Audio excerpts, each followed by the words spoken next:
hope you're doing well. My name is Anahita Sen, and I'm a co-facilitator of the M&A Stories YouTube podcast, which is brought to you by Fifth Grown Business Insights. Welcome to Season 3. The theme of this season is culture and its impact on M&A integration. Culture is one of the biggest challenges that face an M&A integration. And this challenge couldn't get any bigger, as more companies are pursuing M&A based on people and culture. That is why it is important to understand, internalize, respect, and develop a clear plan of action on how to handle culture in M&A.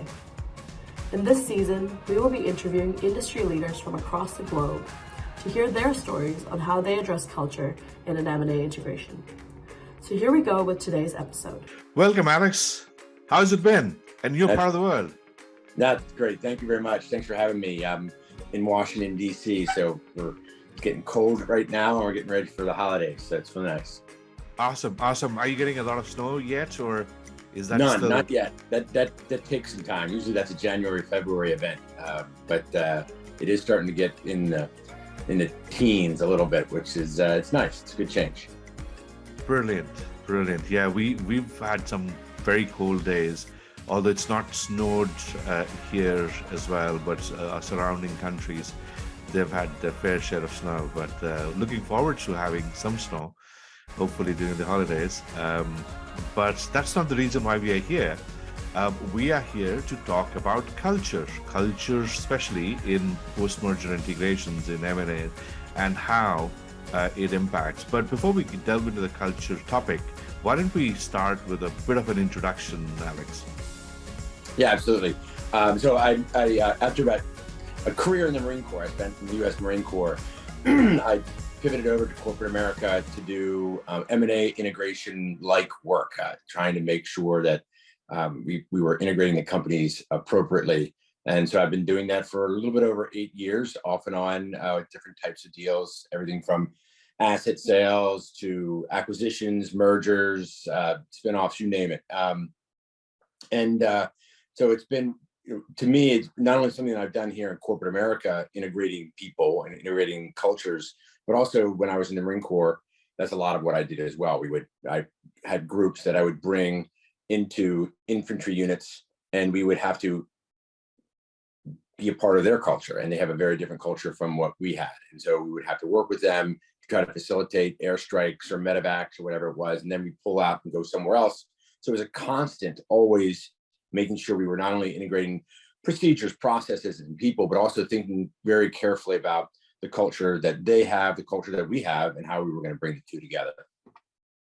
I think that's a great example to get the conversation started, because literally a lot of us bring our own perspective on culture into the world of M&A from our prior experiences. So that's a great call out to get the conversation started. Now, let's talk about from an M&A perspective and culture, because this is one area where we've seen consistently that business leaders, senior leaders often struggle with it. While they understand that there is an element called culture, they understand what it may be, but how to manage culture can always, or is sometimes a challenge for organizations. So what's been your experience so far around culture in M&A? Look, I've made plenty of failures when it comes to integrating companies and culture, right? That's probably, it's how I've come upon the realization of how important culture is. And you don't realize until you have something consistent, deal after deal after deal, and you realize, what is making all of this miss? Why aren't these being much more successful than what we had intended? And it comes right down to a lot of what you do in diligence and the respect that you have for this term culture and what does it mean? And I've gone back and thought about it really long and hard after one of the last deals that I worked on. And what I really realized was that it's not about these things that people plaster on the walls, what their values are. And it's not about what the CEO or the founder says their company's all about, right? It's not about some annual employee assessment that gets sent out, and then all of a sudden everyone has a rating of how good and bad we are in certain ways. But when we think about culture, it's so much more, what are the ways of working? how do people work on a day-to-day basis, and what are the common strains we can pull from that? And so I think what I've noticed is at the very top, a lot of times there's a lack of respect for the complexity of culture. They think that's an HR thing to deal with. And I would say, no. This is a leadership thing. This is not a HR thing. And many times we try to outsource all those fluffy things to HR when it's, no, this is your job as a leader.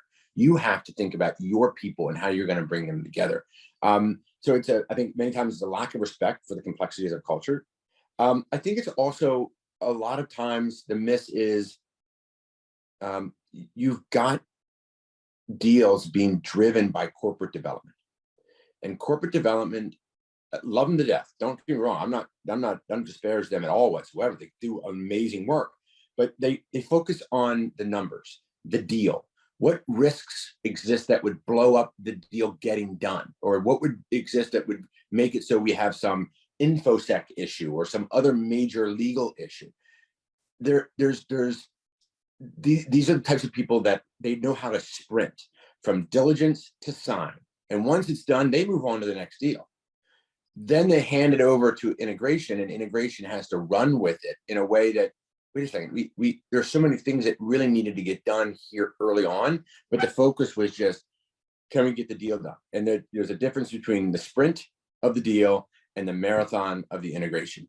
And I think what we need to do is do a much better job of bringing the integration work into the diligence, specifically around culture. What is the cultural assessment? And asking questions that are fluffy. That's the way it is. We got to admit that that's important. Brilliant. I love some of the examples that you've talked about, some of the challenges that organizations face. So to make it interesting for the people who are watching the show or listening to the podcast, let's talk about a story from your own experience. Let's talk about maybe early part of your career, the first time you came across culture in M&A. What was that, and why did it, what led to that particular trigger point in your life? Yeah, I'll paint a picture without naming names. That's okay. Sure, of course. Little anonymity goes a long way, I think. I worked for it was a $300 billion payments company going to acquire a eCommerce tools company, about $4 billion for it. And on the one side, you had this payments company that really believed in who they were, and they were going to buy this company. They were going to do all these great things. And then there was a lack of self-awareness on the acquiring side. Who are we? Like, really, who are we? And then on the other side, it was a little bit of hubris, the people who were being acquired, because they were getting, it was a ridiculous premium. They were getting paid a crazy amount of money. And so a little hubris on their side. And so there was really not a sense of like, let's talk about all these ugly, sticky things before we close the deal. And the fear of killing the deal was paramount in people's minds, so that after people made promises they couldn't keep, and painted pictures that, were how we were going to, they were going to change the larger company's culture. It was kind of crazy. And so these promises that we made that we had no ability to keep, much less really any right to make, gave these people a sense on the other side of that they were going to be in much more control than they were. And so when we signed it, and by the way, we didn't come up with a joint strategy together. The payments company, the acquiring, we knew what we wanted to do. Did we tell them? Not really. I mean, we hinted at it, but we didn't want to kill the deal. So when we sat down to tell them after sign and close that this is what we were going to do, that was not their plan. That was our plan. There was nothing joint about it. And then all these promises that we made that we couldn't keep, you broke the trust. And that's the hardest thing to do, is to build the trust. And we went out of the gate with tons of broken promises, zero trust. And then they had their culture, we had our culture, and we had an expectation that they were going to, know that we were the dominant culture, and they felt like they had autonomy that we had no intention of keeping. So it was tricky. It was hard. Right. So let's that's a very, very interesting example that you're sharing with us.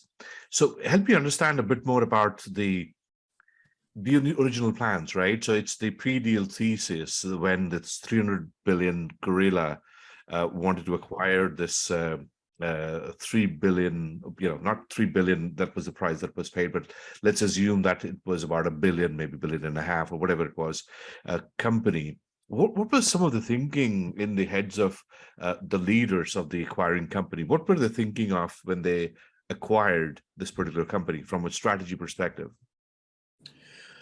Yeah, I mean, I think from a strategic perspective, the goal here was to create was to bring on a tool and a capability for consumers and merchants that would make the payments company's business stickier, make it more attractive, and something that they would say, hey, look, I'm not just giving, I'm getting. And so the consumer was getting tools, the merchants were getting tools, everything, small businesses to large businesses. And to build this would have taken us way too long. And so strategically, I think it was a really very smart move. It was really what we needed and really was going to be beneficial. I just think that what wasn't thought about is how do you bring the two together? The analogy I like to use to paint a picture again is like, imagine an artist with his or her palette. They've got some red paint and some blue paint, and they squeeze a little red paint and a little blue paint, and they have it on their palette. And does that make purple? No, it will make purple, but it's going to take work. It's going to take time. You're going to have to tweak it a little more blue, a little more red. Is this what you really want?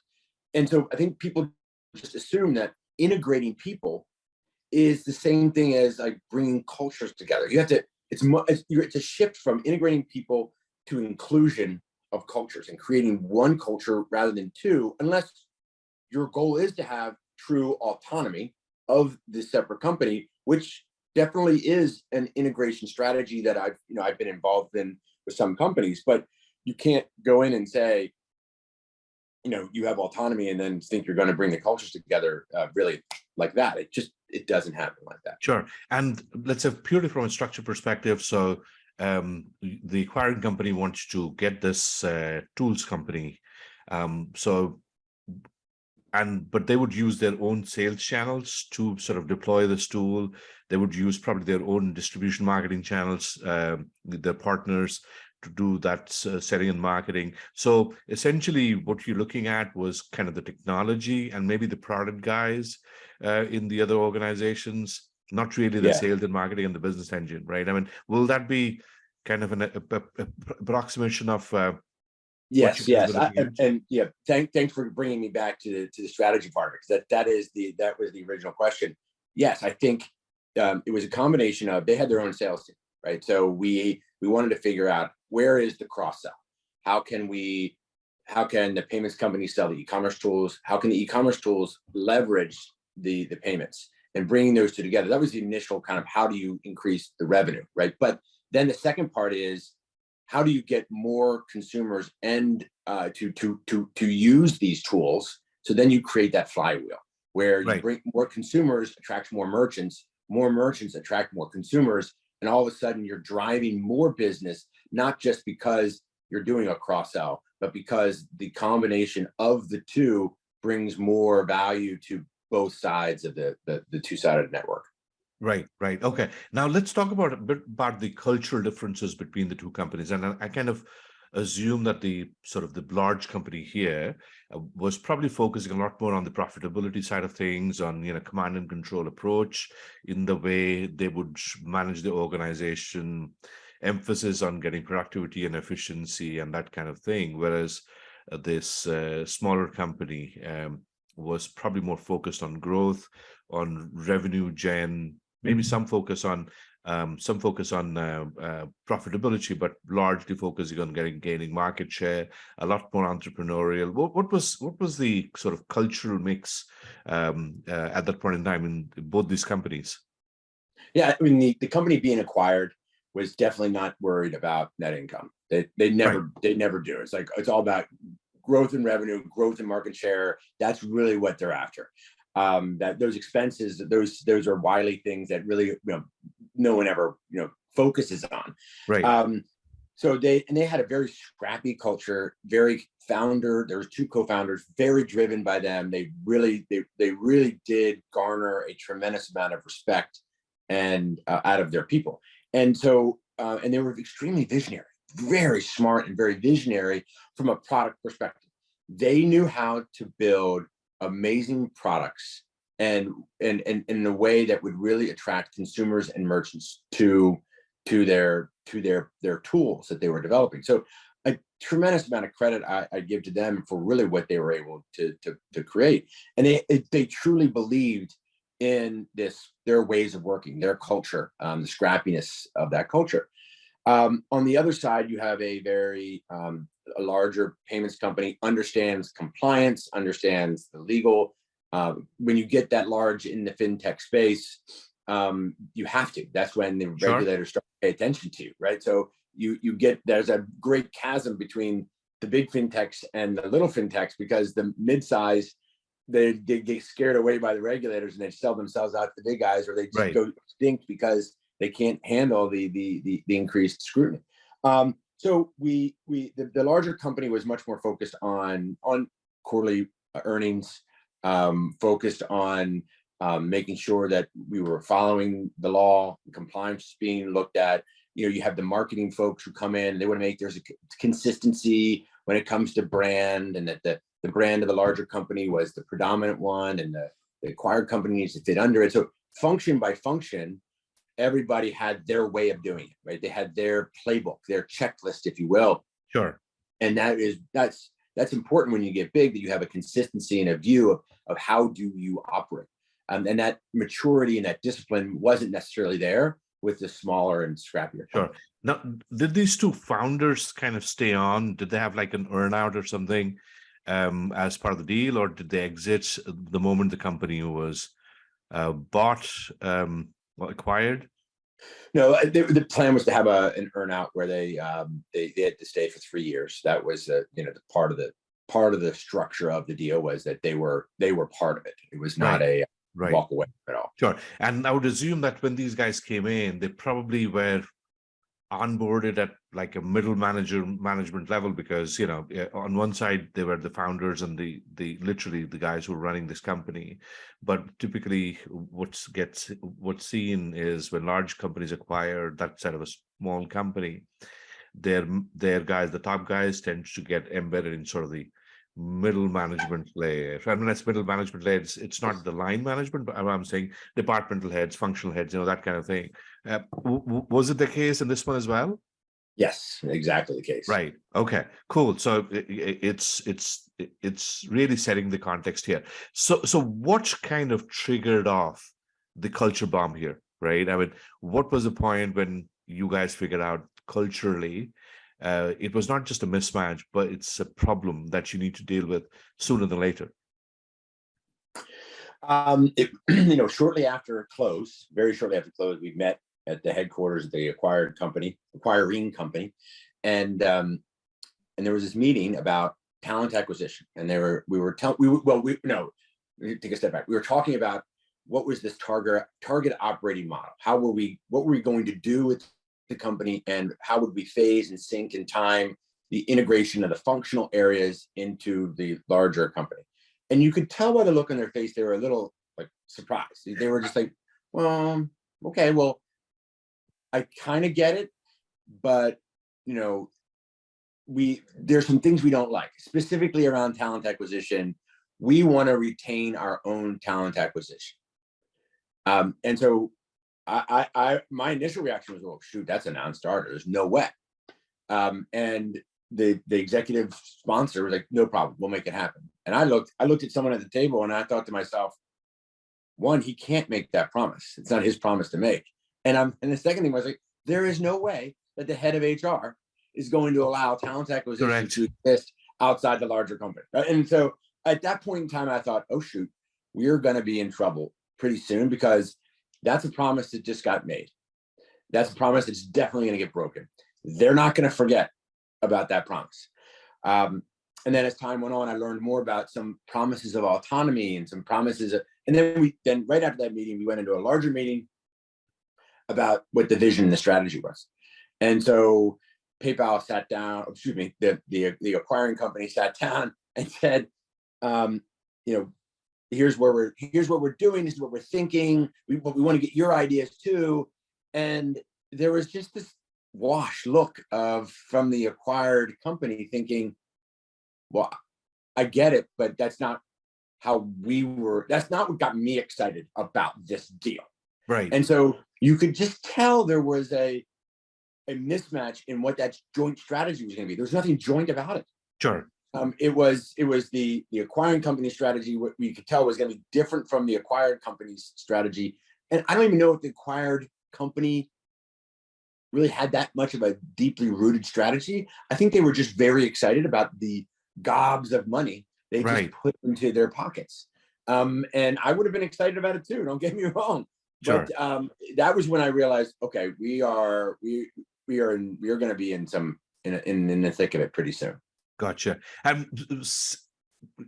Picture the room for me. Who are the people who are involved from the acquiring company? Because the acquired company, you had the founders, but from the acquiring company, who are the people who are involved in that at that stage? Who are in the room at that stage? You had the head of corporate development was there, or representatives, and the head of the integration folks were there. Certainly, product, the part of the acquiring company that was going to snap in this acquired company, those people were represented. There were some other subsidiaries of the acquiring company that would be really important opportunities for channels. Some of the salespeople were there as well. So it wasn't a massive room of people, but I would say at any one time there was about 15 to 20 people around a very large table, either taking notes or contributing to the conversation. Gotcha. So the C-level, the executives, the C-suite was never in the room as such, right? Okay, gotcha. Well, now I should say the C-suite of the acquiring company, correct? Yeah. They were never there. Yeah, of course, yeah. So the C-suite of the acquiring company was never in the room, and I'm not saying it's a good or bad. I'm just painting the picture there, right? Now, so what happened after that? So you started getting some of those mismatches early on, where the leaders of the acquired company had a different understanding or different perception on how this whole thing was going to unfold versus the acquiring company. So what happened, and why did it become so interesting? Yeah, well, I mean, I think at first as we were having these discussions about what the joint strategy was going to be, there was some meeting of the minds and there was some direction. So I think we finally coalesced around what we were going to do and how we were going to do it. There was just some issues around the prioritization of that. And so, every company has their roadmap, and any acquisition is going to disrupt at best the roadmap. And so that was where we started getting some clashes, is on one side or the other, there was not a commitment to dedicate space in the roadmap to what we wanted to build in the timing that we needed to build it in order to realize the value drivers as promised to the board of directors.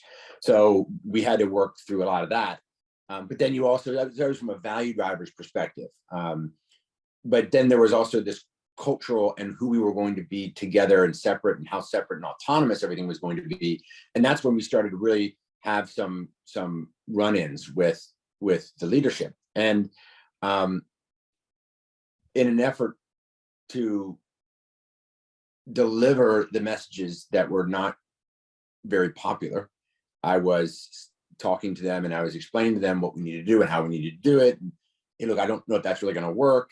Trying to be as diplomatic as possible to keep the promises that were made, but also make sure they understood, well, I don't know why they made that promise. It's just not going to happen. But here's how I mean, my effort was to try to coach them through how to work within this new large company.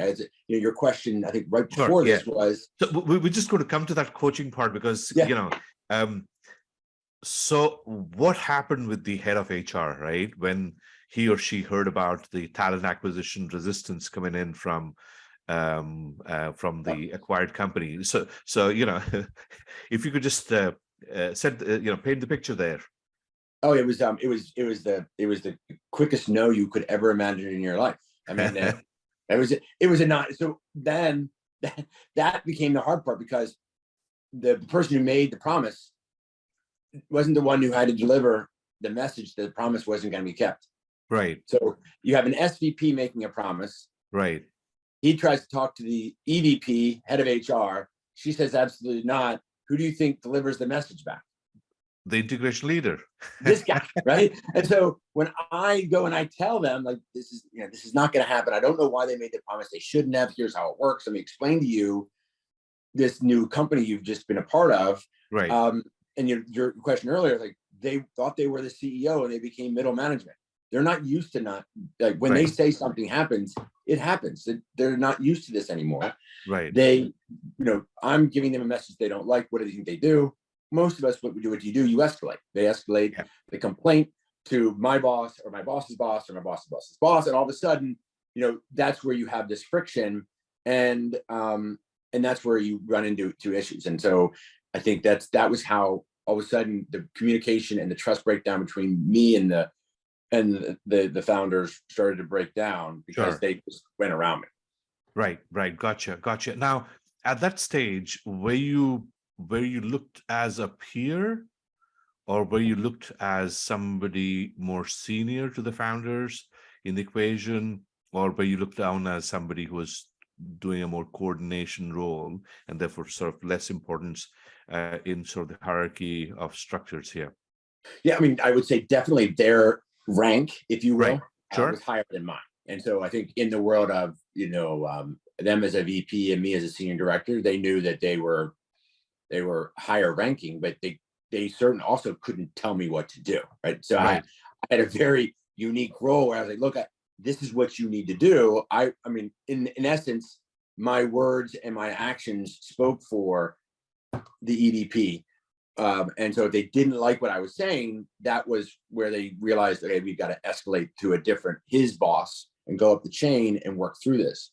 But they didn't realize was they weren't going to get what they wanted. What I was saying was pretty accurate about how this is going to work out.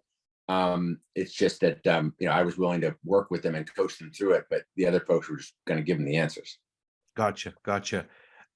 Coming back to the promise part, right? Because making promises is one of the more common sort of errors of judgment, I call them, that gets made in mergers and acquisitions during the honeymoon period. A lot of promises get made, a lot of things get said, and assurances given. What's on the hindsight, from a culture, no, not the hindsight, from a culture perspective, what went wrong? Well, the promises that were made were not kept, and so the trust, the ability, foundation of trust was destroyed. Right. So you didn't, all of a sudden, like you had nothing then. Like literally, if you don't have trust, you can't do anything. And what that ended up doing was once the trust was gone, once they escalated, and escalation once or twice is okay. Sure. If all you do is escalate.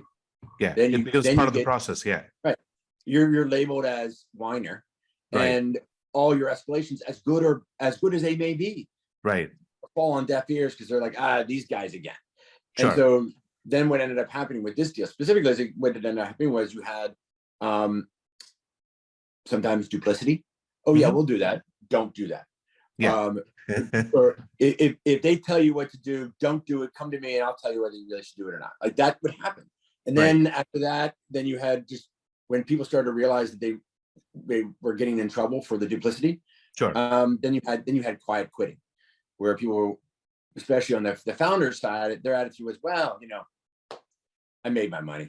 I gave up. This is just ridiculous. And so then everything's really started to break down and get destroyed because of that. Right, right. Yeah, that. So, what were some of the ramifications, like purely from a business perspective? What were some of the ramifications apart from, you mentioned about breaking the trust, which meant essentially bypassing the approach that were or the methods or the procedures that were put in place. But what were some of the other things that started bubbling up? Yeah, I think, well, I mean, a lack of true alignment ahead of time on what the value drivers were, how you were going to accomplish them, what metrics you were going to track everybody to over time that said, yes, you were or you weren't achieving the value drivers that bring in the revenue, which is the ultimate promise you made to the board of directors. That wasn't there before the signing. Sure. And so when you want to bring people together to say, now we need to do it post sign, post close, you don't have people working in concert together. You don't have people agreeing on the fundamentals of how you're going to bring the businesses together and how you're going to measure success versus failure. So therefore, since you didn't have a plan, Right, anybody can say whether there was success or a failure. And so and even if you did have this idea of what you wanted to build together, how you were going to get there was so much harder because right. no one trusted each other. And people just thought, well, I'm going to do what I'm going to do, or we're going to do it my way, or, who cares what they say, because they broke promises before. And so you just don't have a conjoined effort that says, this is what we're going to do together. We're going to lock arms and jump off the cliff because this is what we believe. And collectively we live or die. There Sure. was no sense of that. And so you didn't really have a North Star that folks were pointing toward.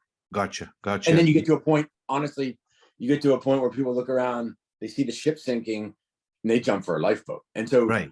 all of a sudden, all your really good quality folks who really wanted to be a part of this deal are running. I like that analogy. Yeah, love that analogy. Right. Okay, cool. So now what happened after that? I mean, the trust was broken, escalations started happening, people started bypassing, some of these people left the ship. How did it come back together, or did it come back together? I would say it did come back together. Many, I would say years later. I would say, I would put the category on years. Great. And it was definitely not at the $4 billion valuation.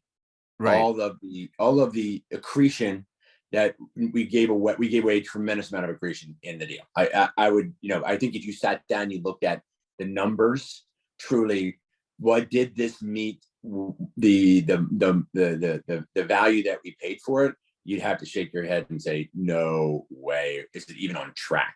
So right. The tools are still being used, still a capability. They're in the company. The founders are gone. Many of the leadership all left the acquired company before the earnout, right? I think there was, and it was, I don't know what happened and how they got paid out. If they got paid out what they were supposed to, I wouldn't have been included in that kind of conversation. But I think that is the end result, was that we didn't get what we should have. Sure. Out of the deal. Right. Gotcha. Now, what were some of the mistakes people made from a cultural perspective?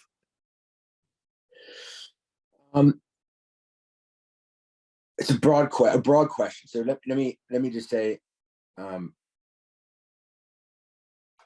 the biggest mistake that was made from a cultural perspective was truly not doing an assessment of what is their culture. Right. But it's also, it's incumbent upon the acquiring company not just to find out what is their culture, but you got to figure out what is your culture. Your culture, correct. These ways of working are embedded, right? And so, and in a big, huge company, you want to say you have one culture, but you just don't, right? Correct. You just need to have enough self-awareness to say, we have the same value systems, but we've got pockets of different cultures, and that's okay. Correct. Microcosms, yeah. Yeah, the compliance people are naturally going to be different from my product people, from my sales people. And so, like, you got to understand, like, first and foremost, if you really want to know culture, you can't know someone else if you don't know yourself. Right. And so I think what has to happen is a true self-assessment of both sides, the acquiring company and the acquired company. And through that self-assessment, you really can sit down and say, who are we? Where are our strengths? Where are our weaknesses? Where are the risks and opportunities of bringing these two organizations together and having a plan to mitigate the risks and take advantage of those opportunities? And then once you have that, then you can start to show true empathy for the other side. Correct. You can know why they're acting the way they are, because you know yourself, they know themselves. And it's proven through self-awareness, you then have better empathy. And so I think really truly what you need to do is have the assessment, self-assessment, understand yourself, understand who you are. Then, and only then, can you really figure out how you're going to bring the two together, how you're going to take that, as at my previous analogy, the blue paint and the red paint, how are you going to bring them together and make the right color of purple you really want to make? Sure.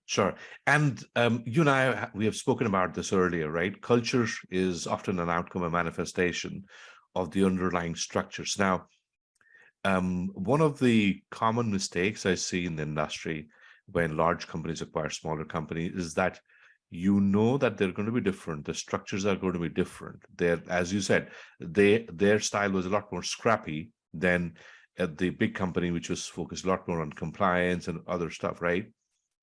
Were there structural pieces that were taken into consideration, saying these guys are going to be different on, let's say, the kind of management system they use, or that they're going to have different hierarchy, organizational hierarchy, or they may have a different way of handling innovation or rewards and recognition? Were any of those sort of structural elements looked upon and compared, or was it like, hey, you know what, this is functional integration, HR needs to sort of tuck into our HR? What was the landscape then? Yeah, the cultural assessment that was done, in my opinion, was a box checking exercise. You're right. I mean, what they did was they're like, these are our values, that's their values. How well do they align? This is how they align. Great, good news. That's not enough. Correct. Or what was their annual their assessment of their company? Right. What did their people say that was good and bad about their company? Right. Oh, this is how great they are. It was how great they are. And so, but you never thought about, like, where's this? How are they fitting into me? What I've got. I love that. I love that. Yeah. Understanding that, and that self-assessment is, that's really not truly how they work. Right? We're talking about ways of working. Yeah. Which is different than how happy are you at work. Correct. Exactly. Exactly. And so that wasn't the right way or the right tool to use for that self-assessment, for that understanding the culture. Correct. I mean, the pulse surveys or employee satisfaction surveys, and I'm like, you ask about, do you like your manager or not? Does the manager give you the avenue of whatever, right? And I look at majority of the questions. So while they are to get a feel of how the employees behave, to get a feel of what's the work environment like, but when it comes to comparisons, right? Career development opportunities. Are you getting the right level of career development opportunities, right? So for a smaller company, if the guy says, yes, I'm getting it, and the larger company guy says, yes, I'm getting it, then you get a false alignment, because literally career development opportunities in the large companies are different from career development opportunities in a smaller company. So that's a very interesting thing. And I just love the example there. If you were to sort of go back and do it again, you talked about conducting assessments. What else would you do in order to have a good, seamless cultural integration? I think what you need to do before signing, and I know this has become very controversial with the corporate development folks who are like, we got to keep this secret. We can't go to that level of detail, is to do the individual assessments of people. And look, here's the way I would do it.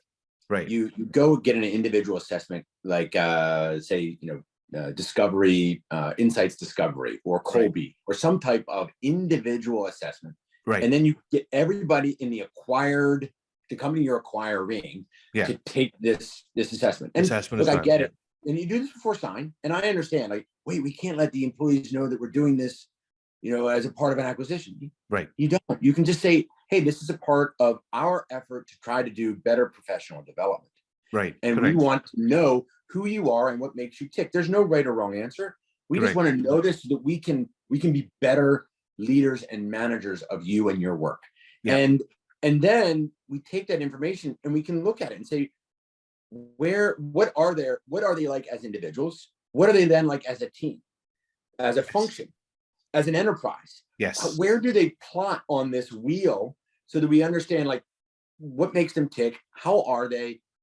I can't tell you exactly what data I'm going to be able to pull from it, or information I can pull from the data, until I really see the data. But I know that I'm going to be able to pull something out of that in some type of result. Well, I will get an assessment of, like, this is who they are and what makes them tick. I know the legal department is very much like this, and their product company is very much like, our teams are like this. And through that process, we can really figure out who they are. And then we look at the company as the acquiring company. We will have already done that assessment. We already know who we are. And then we look at the product teams and how different or like they are. Correct. And then we do the same thing with the legal teams and all functional. And then we look at the enterprises, and we can really get a better idea of, like, who are they? Sure. Who are these people and who are we? And then we can really assess where are the risks and where are the opportunities. And so that's how I would do that. I would do that in preliminary diligence. It would be one of the first things I would do. Yeah. As all of the functional areas are doing their dives into InfoSec issues, legal issues, HR issues. What are all those things that can creep up and bite you? But you can do all this other stuff at the same time. And then also, I think it's important to sit down and talk about, what are the promises? Yeah. What promises, who has made what promises, and should they have made those promises, and can we keep those promises? Right. And I think both sides really should know what promises were made. Sure. And then we sign a prenup. We have a really good sense of, like, hey, like, this is what we all said we were going to do together. And this is what you're giving up. Just so you know, you're not going to have autonomy. Just so you know, we already have a CEO, and you're not going to be CEO anymore. That means a loss of control. Yes. Are you okay with that? That big chunk of change you just put into your bank account, that you just sold some of the autonomy. You don't get to keep everything you had status quo, but also get to put a big chunk of money in your pocket. That's very naive to think that that's going to be the way it's going to happen. And so I just think you need to have a good understanding of the risks and issues of culture. You need to have a very good understanding of what promises were made, what are the prenups, what is the target operating model going to be in 5 years? What will your company look like? And thirdly, just a good sense of, what are we doing? What are we building together? What does that joint vision look like? What does that vision mean in terms of the strategy, in terms of product development? Do you both commit to giving up that much space on your roadmap to deliver on that? People think I'm crazy when I say that needs to happen pre-sign, but I'm like, guys, that's where the money's made. That's where the value is. Exactly. Now, a lovely call out, and I love the Colby example, because psychometric, team dynamics, metrics, become so important. So I love that call out, but I like the way you kind of summarized it. Right now, since then, I know I was looking at the clock. When you have good discussions, time just flies. But I got plenty of time. You keep going. Right. Since then, what are some of the common mistakes that you have seen, and they continue to sort of keep coming back, integrations after integrations, transaction after transaction? What are some of the common mistakes with respect to culture?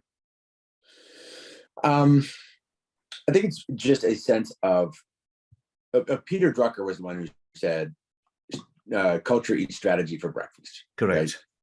Right? And Peter Drucker, I mean, if you're a C-suite executive, you absolutely genuflect to the altar of Peter Drucker. You can't not Right. do, right.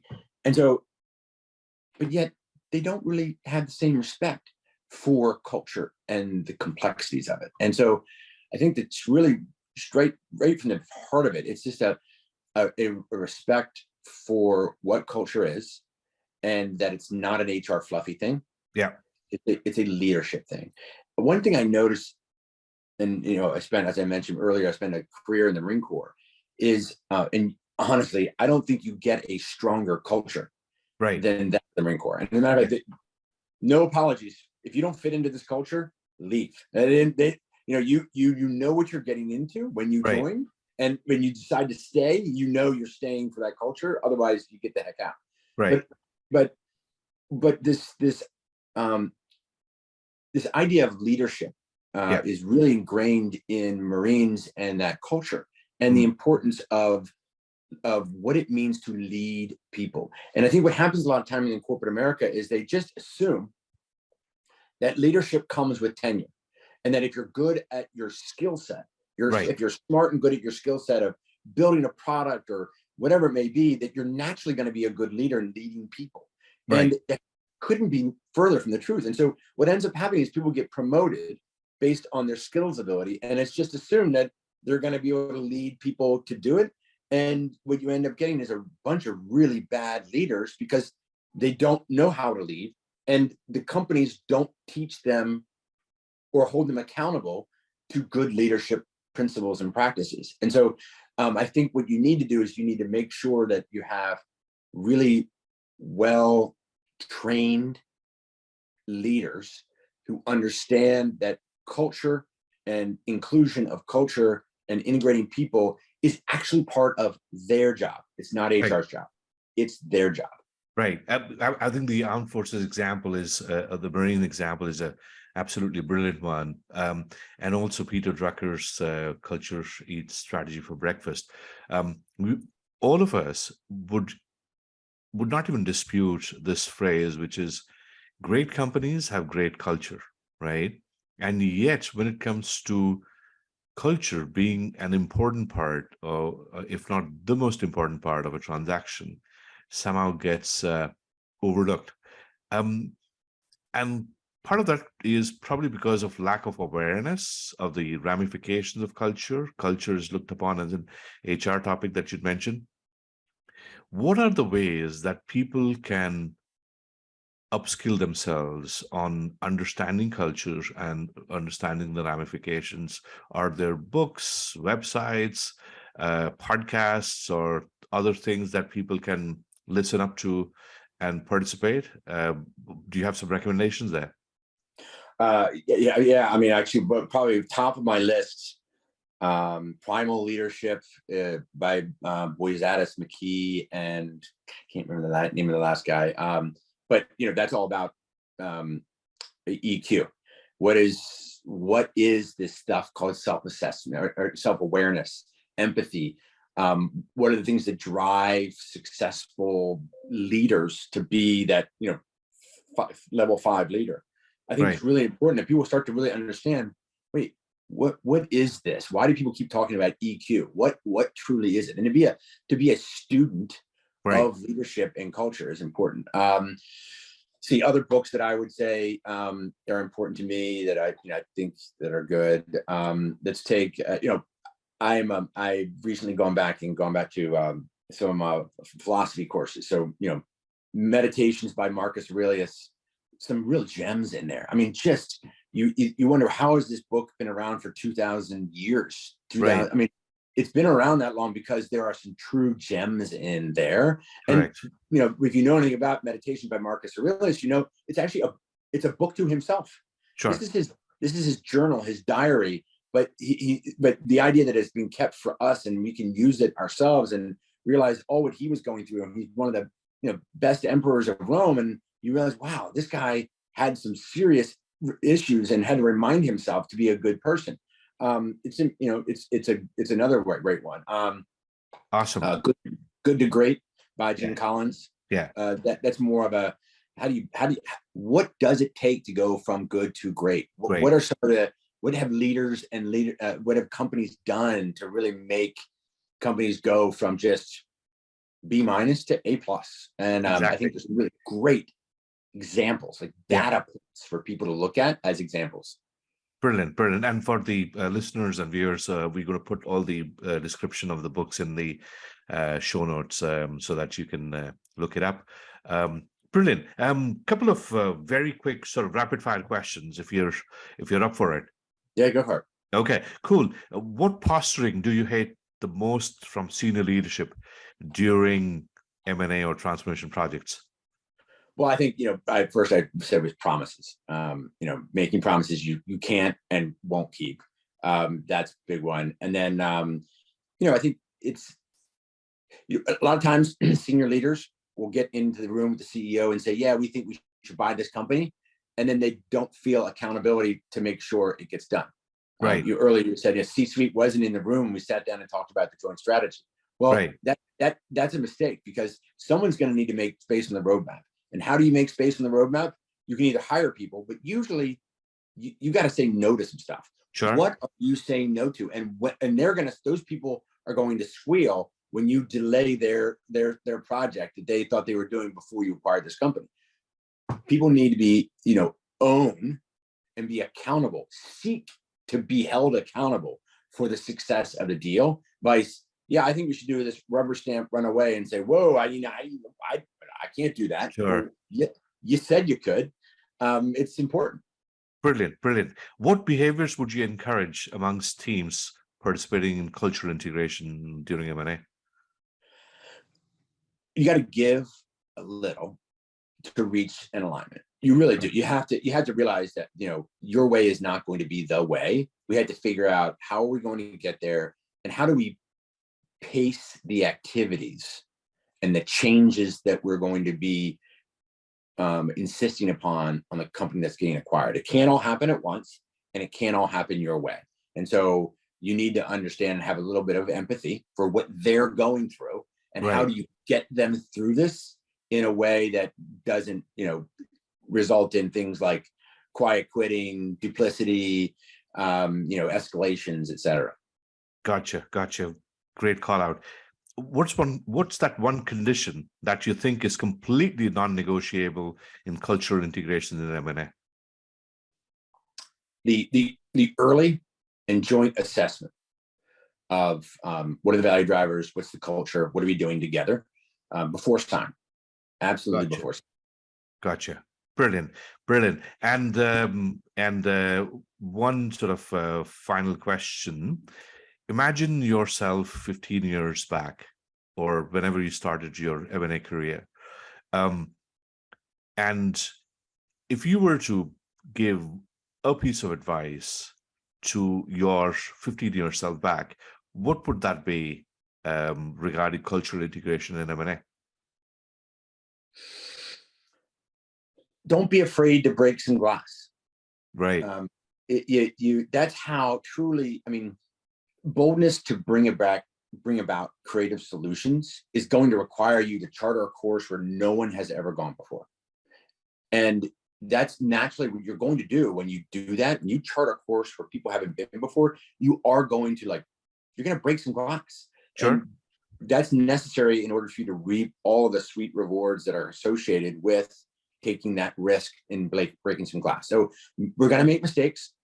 Bold actions naturally are going to bring about some mistakes, but that's the only way to bring about real and lasting change. And so I would say to people, not only should you not be afraid to break some glass, but don't encourage your people to break some glass, and right. Don't punish them when they do. And just create a culture of, hey, were your intentions in the right place? Did you learn anything when you broke some glass? Shoot, you may actually break some glass and it's not a mistake. You just, wow, I'm glad I broke that glass, because right. I just opened a whole new aperture for how we're going to get more accomplished and create really great and lasting value. Awesome. And I think that's an absolutely brilliant way to sort of bring this episode to wrap. Loved it. Lots of learning. I loved the examples. I loved the analogy. Alex, it was a pleasure to have you in our show today. Thank you so much. I had a great time. I really appreciate it. Anytime. Brilliant. I hope you guys enjoyed the show today. This show was sponsored by Fifth Chrome, a business strategy advisor in a training company specializing in M&A, post-merger integration, and business strategy. Did you like today's content? If yes, then don't forget to hit the like button. If you heard something interesting, then don't forget to share it with your network and friends. And last but not least, please support us on this journey to spread awareness on topics related to M&A and integration by subscribing to our channel. That's all for now. Stay healthy and see you next time. And if you liked this episode, I'm sure you'll also like our latest new tool. It is a quick assessment scorecard to assess the robustness of your M&A integration design. It just takes less than 5 minutes to answer. It is for free and you can get instantaneous recommendation. So visit maintegrationplan.scoreup.com and find out for yourself.